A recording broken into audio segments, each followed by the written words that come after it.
Igbo bụ Igbo, ekene m unu. Ọ ka bụkwa mụnwa bụ nwanne unu nwoke onye ozi omenala Igbo. Ọ dịla ofele, ịghọtago. Tata bụ Krismas. Even ọ Krismas ka a na-agbakwasị nso, mana ewere mbọsị bụ the main Krismas. Tata bụ 25 Disemba. Tata ka Jizọs, ọkwata ka Jizọs kunitere n'ọnwụ, ka ọ na tata ka egburu egbu. So Igbo bụ Igbo, biko ọ Krismas ka a na-agba. And then need them Christmas gift. Ewatago? Happy Christmas everybody. Happy Christmas onye ọbụla. Tata bụ 25 of December.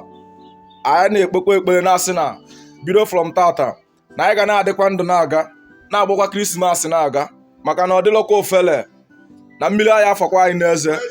Ije anyị abụ ije awele. Nke echikwa ya zelu unu Igbo bụ Igbo.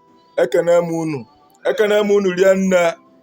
Happy Christmas. Bịa gbaghalụ m Christmas ka ọ bụrụ akpa m.